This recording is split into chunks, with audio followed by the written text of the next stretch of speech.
Namaskar viewers, hello and welcome to this special broadcast on Sansad TV. I am Tina Jha. 75 years ago, India gave to itself a document that was far more than a legal text. It was a bold promise, a roadmap for a nation that had just become free and was yet to be built. On the 26th of November 1949, when the Constituent Assembly adopted the Constitution of India, it set into motion one of the greatest experiments in democratic history. An experiment that was anchored in the belief that we, the people of India, in all our diversity, could chart a shared destiny through justice, liberty, equality and fraternity. Since then, the Constitution has become our guiding light. It has shaped landmark milestones over the years, leading to expansion of fundamental rights, social justice, deepening of federalism, and most importantly, strengthening of democratic institutions that safeguard the citizen of this country. Today, as we look ahead towards 2047, with the aspiration of becoming a Viksit Bharat, a developed India by 2047, this guiding light, the Constitution of India, shines brighter than ever. Because the journey ahead will not just demand economic growth, but it will also demand constitutional values, institutional integrity, and a democratic spirit that empowers each and every Indian. So on this special broadcast, we bring before you lawmakers, legal scholars and practitioners who will reflect on the Constitution's remarkable journey, the turning points that define it, and also the constitutional vision that will guide India into its 2047 vision. So let me begin the program today by introducing the illustrious panelists that we have with us on the program. It gives me immense pleasure to welcome Dr. Bharti. She is Professor of Law, National Law University, Delhi. Dr. K. Laxman, he is Member of Parliament. He represents the BJP in the Upper House. And Advocate Bharat Chugh, former Judge, Delhi Judicial Services, All India rank #1. Thank you for joining us on the program. It's a delight to have you all three join us on this very, very remarkable episode that we're about to begin, tracing the journey of the Constitution, but most importantly, its relevance in the current times and how it will guide us through our Viksit Bharat vision. Dr. Laxman, let me begin the conversation with you. And since we are tracing the journey first, talk to us about some of the most powerful contributions of the Constitution that has brought India to where we are today, in terms of empowering the citizens of this country, at the same time safeguarding their rights through institutions that mean everything to them.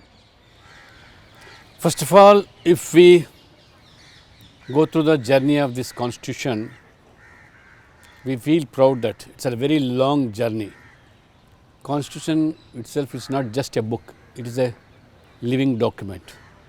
As you rightly said, it is being adopted on 26th November 1949, came into existence right from 26 January 1950 onwards. So, to commemorate this Constitution, our beloved Prime Minister Narendra Modi, when he was Chief Minister of Gujarat, after the completion of this 60 years of this Constitution frame, he organized a massive rally keeping the Constitution book on an elephant. A Shobha Yatra was organized. As you said, in that Yatra, all, not only students, girls, but from all sections of the society, SC, ST, BC, women and others. That shows how significance this Constitution has got. Since then, after Narendra Modi becoming Prime Minister in 2014, in the year 2015, he announced this 26th November as a Samvidhan Divas, Constitution Day. Earlier it used to be organized as a Law Day.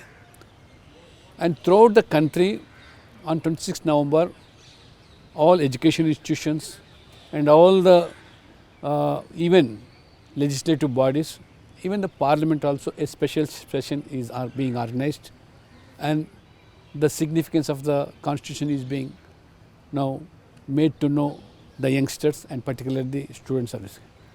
So we have seen this Constitution got amended 106 times. So in these 106 times, we have seen all sections of life, irrespective of caste, creed, region, religion, language.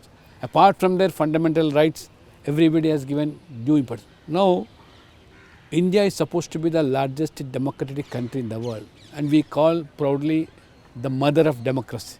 Nowhere in the world we have such a beautifully framed constitution protecting the rights of all sections of the people. Now we see the beauty of this constitution and the democracy is we can see a woman from scheduled tribe can become president of India.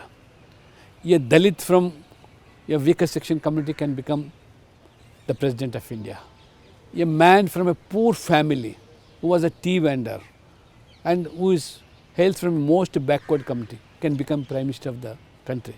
This is the greatness of our framers of the constitution, and particularly Dr. Babasaheb Ambedkar. He has given even the so-called social justice. Nowhere in the world we see all the sections in the society have been given equal rights, and they have been protected.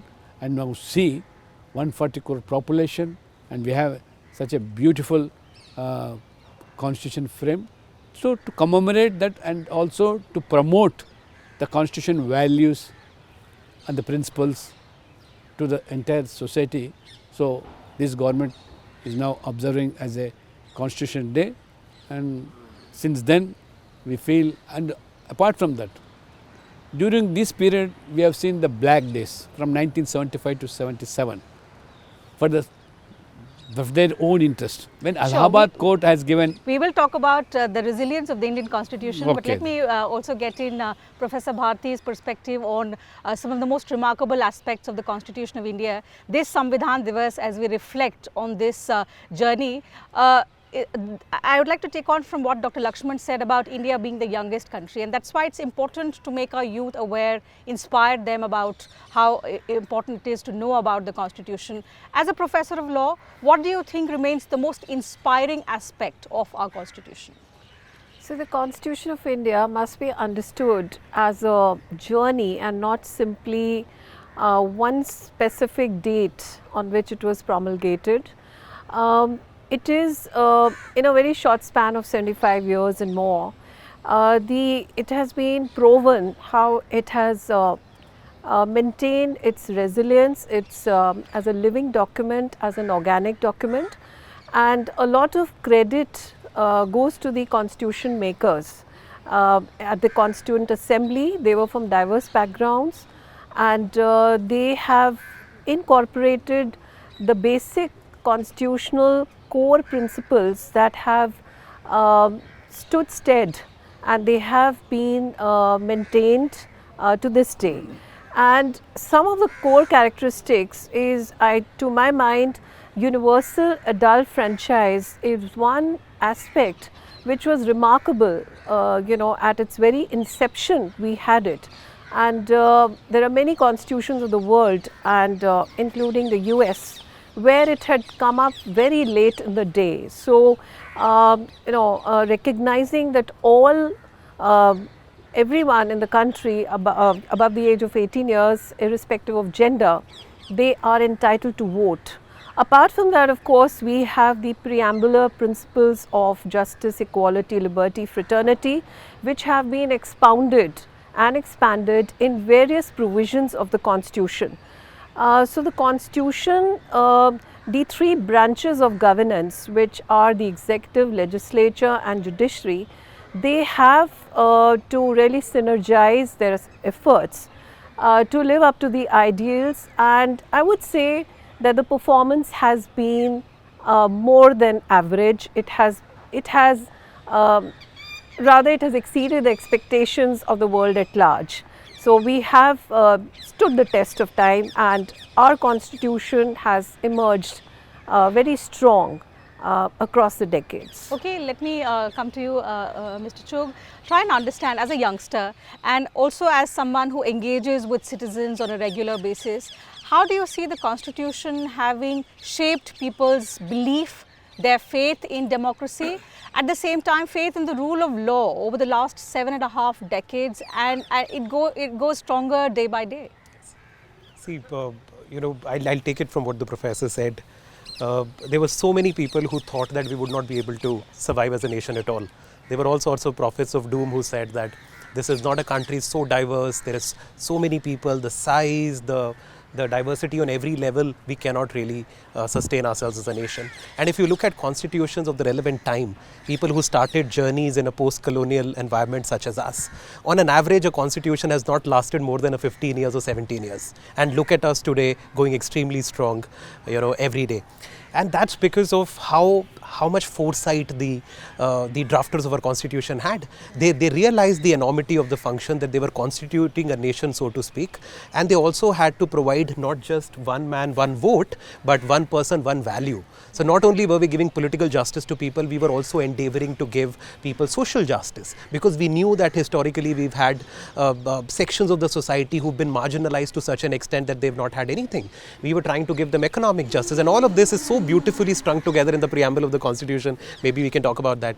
Economic justice we wanted to give them. We wanted to tell them that it's not enough for us to give you the vote. We'll try and give you everything that goes on to make a life meaningful. Our chapter on fundamental rights was quite different from anything else. The US Constitution never had a fundamental rights chapter to begin with. We had something known as the directive principles of state policy, which one can say were future fundamental rights, which were rights that we could not guarantee to people at that point, but we made it incumbent on the governments of the day, and it may be any government, to make them fundamental in the governance of the nation. Minimize concentration of wealth, try to give equal work for equal pay, maintain dignity, right to education, right to legal aid, right to legal justice, and the kind of protections that we've writ into the constitution, and how beautifully we've been able to establish this complementarity of different institutions.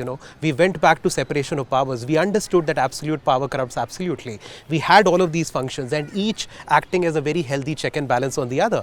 So you have judiciary coming in to tell the legislature at point that yes, this is the rekha that you cannot really cross, and the other way around. In appropriate cases, even the parliament coming up with a law to come up with another way of doing things after a judgment. So we've had this beautiful complementarity of powers, and I think in a nation as diverse as ours, as young as ours, a nation that has faced challenges on so many levels, it's because of the constitution and how the people, and not just the text of the constitution. Dr. Ambedkar very beautifully said that you may have the best document in the world, but if you do not have people who know what to do with the document, who believe in the document, who feel for the document, then you would not have a great nation at all. Okay, so let me take it from there, since people are at the core of the constitution. We've spoken about how remarkable our constitution has been in at least one big thing that we're extremely proud of, that despite diversity, we've not just survived, we've flourished, and we've been united, and we've withered through all kinds of challenges. But when it comes to making those people the central aspect of your development journey, talk to us about how or what kind of efforts in recent years have been made by the government to bring those people, or bring perhaps parliament more closer to people, make it more inclusive, make it more participatory, make it more citizen-centric. So, for the last 1 decade, we have been seeing how the government has been making inclusive. Now, women have been made part of this development, economic development, and you have seen such a loss has been framed in between the recently, first of its kind in the world. 30% reservations for women in this parliament and assemblies. Even coming to the abolition of this 370 article, made the Jammu and Kashmir also part of our Indian constitution. Earlier we had two different constitutions, two different laws. Finally it has been brought into our fold also. And of late, India has become the fourth largest economic country in the world, in spite of all odds. We have been seeing how our developed countries and even neighboring countries, after this corona episode, how their economy is getting now disturbed.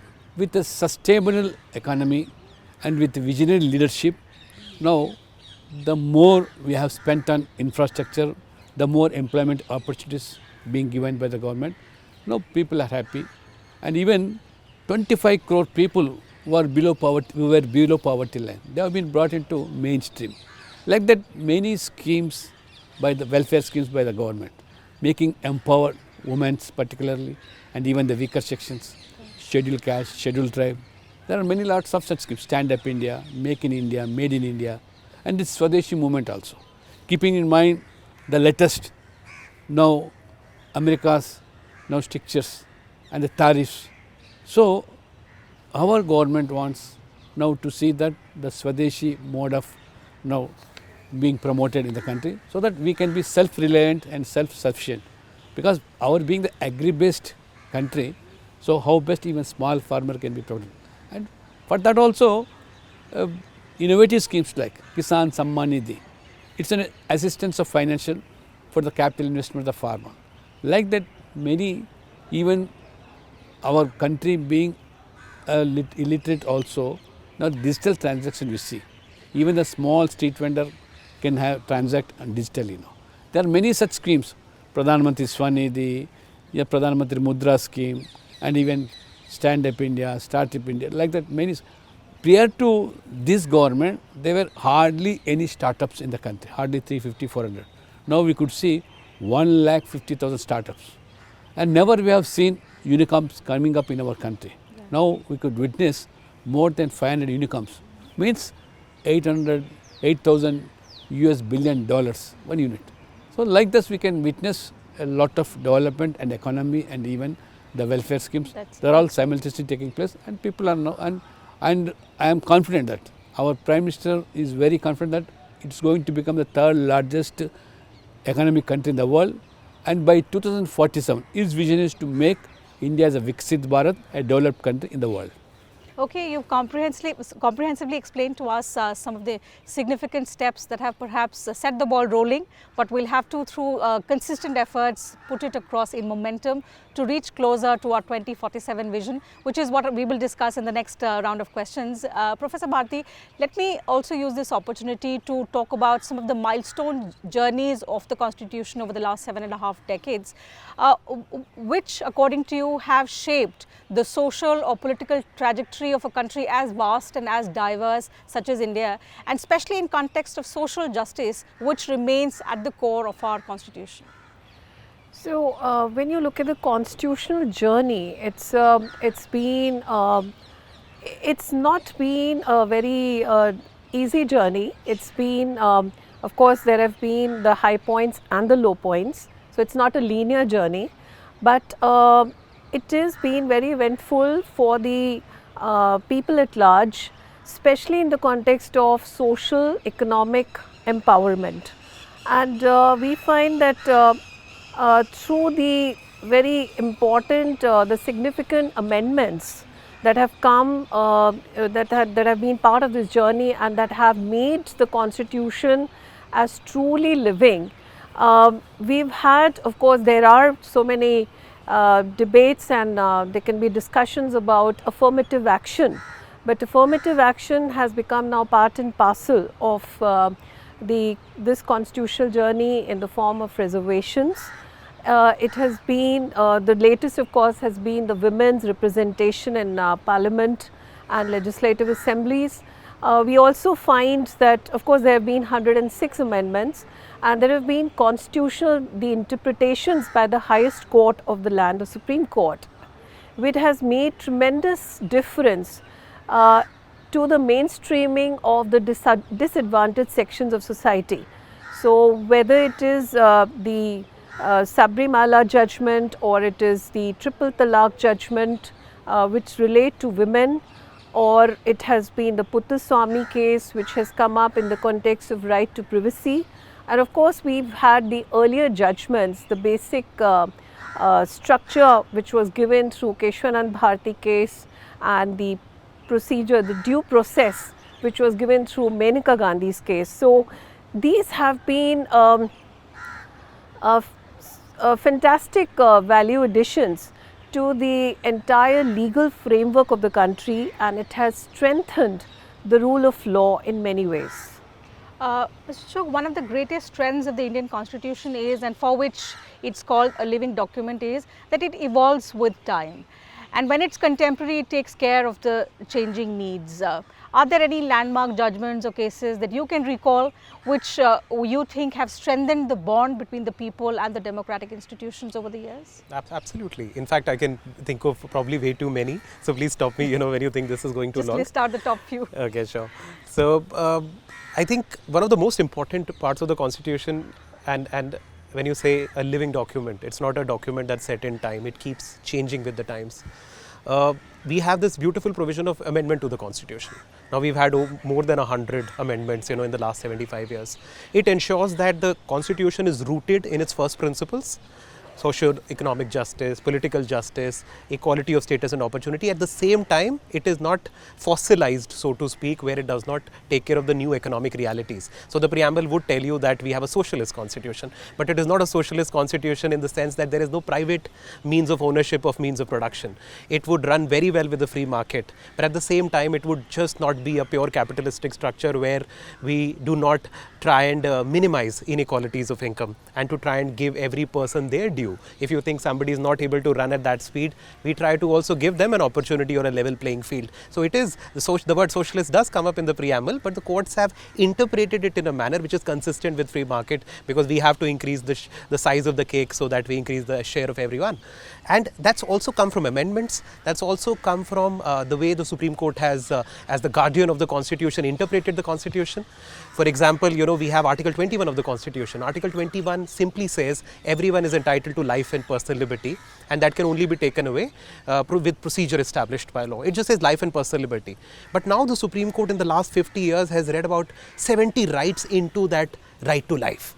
They say right to life by itself does not mean a mere animal existence. It includes everything that would go on to make that right effective. That's healthcare, that's education, that's getting legal aid if you have a case against you and you're not able to hire a counsel. That includes, affirmative action, as my friend said, if you're not able to, to give people a level playing field. So they've read all of those rights into the Constitution. Why and how? By way of interpreting the Constitution, and they've made it a living document. So there are many, many judgments like that. For example, the law said, or Article 21, when it was drafted, said that you cannot take away life except with procedure established by law. And then the Supreme Court comes in the Menaka Gandhi case and says that it cannot just be any procedure, it has to be a due procedure. And what do they mean by due procedure? Every procedure that takes away life or provides for any restrictions on personal liberty has to be a just, fair and reasonable procedure. And that's how we've been able to sustain and ensure that the Constitution just keeps pace with what's happening. There have been so many rights, and he spoke about how those rights have seen an expansion over the years to cater to the needs of the people. But amidst the demand and the need for rights, we often forget about the duties as well. As a parliamentarian, how do you think we need to cultivate a culture of, say, civic understanding, of awareness among people about the constitutional rights, but at the same time their own duties as citizens, because it's a team that will work together, that will take the country ahead? As part of the celebrations of this Constitution Day, the government and the institution are trying to promote and making every citizen alarming and awakening to see that not only his duties and rights, it is not only his rights, but at the same time his duties are also to be taken into consideration, because the freedom of speech, you have given full rights, equal rights, but at the same time don't have any right to hamper the society. You don't have the right to work against the interest of our nation, and you have no right to go against our environment, our culture. But the duties also to be made known to at least to the coming generation, particularly the students and youth, because unless until we are here for our rights, but at the same time unless until you are not trying to protect the duties and the interest of the nation and the interest of the society, there is no meaning. But the Constitution gives you rights, at the same time it also preaches the duties of every citizen. Absolutely, it's a two-way street, Professor.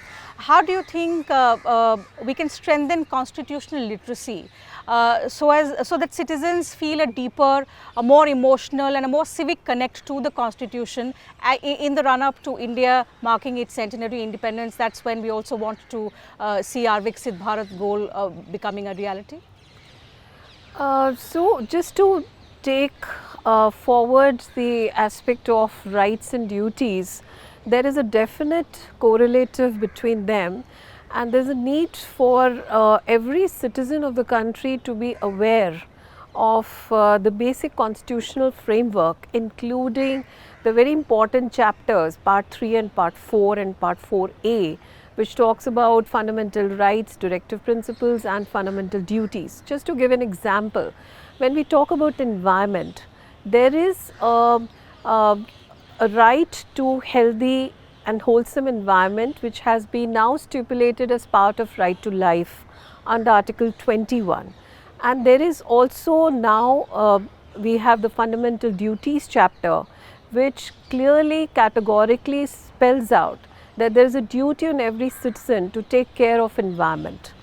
Now, of course, fundamental duties are not enforceable to that extent, but it is the very important part of, being a citizen of the country, that we have to inculcate it in our daily lives, how we really respect our environment and everything to do with the Constitution. So, to make it a very transformative document, to actually practicalize it. And of course, one of the essentials is to first have curriculum, which should be a part of all school and college institutions, and there has to be an innovative mechanisms to incorporate Constitution of India, how it is to be understood. It could be through audio visuals, it could be through workshops, and of course we could take help of many NGOs who are involved in this very active exercise of we the people, how to really implement and make it part of our daily lives.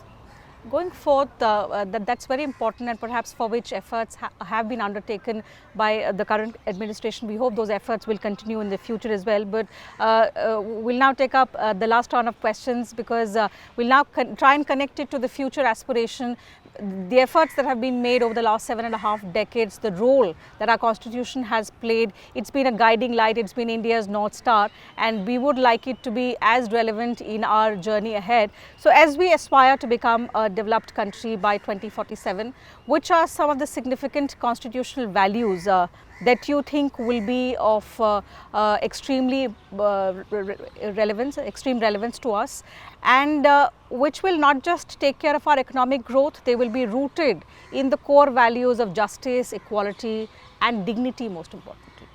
So I'll come back to what I said earlier, and this sort of segues into this question too.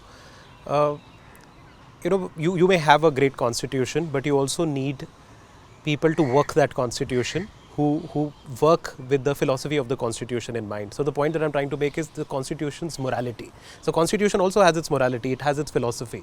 Because if you look at the Constitution, we may have one of the lengthiest constitutions in the world, but there is so much that we as lawyers realize today that the Constitution does not provide for. And that is something that we normally take to the court, and there are contestations around it, but no constitution anywhere in the world can provide for all situations. And in the next future, in the next 20 years, in the next 100 years too, this constitution is going to sustain, and situations would come to us which are not provided for in the text of the constitution. But what would then guide us and should guide us, and whether these are people administering the constitution or the users or the customers of the constitution in terms of the ordinary man on the road, you need to look at the spirit of the Constitution, look at the preamble of the Constitution, and then apply these values in your daily lives, in your administration, even if the Constitution does not say. This Constitution morality, or the morality of the Constitution, is going to be that what defines us in the next few decades on how we perform as a nation. Okay, Dr. Laxman, one last question from you on, as we move towards our centenary year of independence, 2047, how can Parliament further deepen citizen participation and enhance trust in this system of governance among people? Now people have to come forward, because when they have been given right, it is their also duty to see that you elect a better person or a best person. If you are running away from franchising your vote, now we have seen in Bihar, the women has come out in good numbers. That is the trend now people would like to see, because now the young generation who are more vocal, let them all come out and see that let us all promote Swadeshi movement. Let us also work for vocal for local and make this local as global. Unless until if you think for the country's sake, it is not that easy. The dream which is our beloved Prime Minister is now for Viksit Bharat. Unless until all the citizens of the country inclusive, then only we can think of making. And definitely even these legislatures, it is the fundamental duty of the citizen to franchise their vote. Just not asking for rights, fighting for their rights, but also it is your duty to see that for a better administration and zero tolerance on corruption and effective implementation of the schemes, programs and developments, it is for the citizens also to turn up in good numbers and part of this development and welfare activity. Absolutely, that trend has to become the new normal going forth. Professor, to wrap up the conversation, and I'll summarize what we've discussed so far. We've spoken about this remarkable journey that our constitution has covered, but of course it's also been full of challenges. You spoke to us about the ups and the downs and how we've been resilient enough to weather those challenges. Our journey ahead will also be full of challenges, to overcome which we need a set of reforms. We need to be prepared to meet those challenges. In your opinion, what are some institutional reforms that India may need in the times to come, which you think are essential in our journey towards our Viksit Bharat vision? So, the Constitution was an aspirational document, and which we have set ourselves to realize. And now Viksit Bharat, which is 2047, is another aspiration that we are trying to achieve, to become developed by that time. So in this process, there is going to be the collaboration and the whole effort of the experience of the past and the energy of the present and future, the youth of the country, which is of greatest number in the world today in India. And this kind of I mean, the whole effort has to be, of course, supplemented with the proactive efforts of the three branches of government. So we have to make sure that we have strengthened them enough, the executive, legislature and the judiciary, because there are still certain open-ended questions that remain. We have to make an effort to plug those loopholes, and to make our efforts towards economic prosperity, the social empowerment, social justice and political strength. So, this is a venture which all the millions of Indians have to come together from different parts of the country and to realize this very important milestone of 2047. It is, of course, it is in the context of international developments also, as well as the domestic issues which remain. So, internationally, yes, we have to have a strategic diplomacy, which the South-South segment, which India has emerged as in the forefront as a very important leader, and to convey the voice to the world at large. We are now aspiring to be part of the Security Council in the United Nations. So there is so many efforts that are being made presently, but it's miles to go before we sleep, and 2047 is a little away, but the effort has to be trumped up now. clearly. The roadmap that I spoke about early on in the program, that the Constitution was a roadmap when it was given to us for a nation that was yet to be built. Today we've covered a lot of journey, but the lesson that our Constitution teaches us to keep evolving with time, to keep pace with time. Just as you can see in our backdrop, we've evolved from time. The need of the hour was to move from the old to the new. You can see in the backdrop, we've covered that step. Now the need is for the young and the old to come together and rewrite history for a new India. With that, we'll have to wrap up this conversation. Thank you once again to all our guests for joining us for this very, very engaging and meaningful conversation today on the occasion of Constitution Day. To you viewers, thank you very much for your time as well.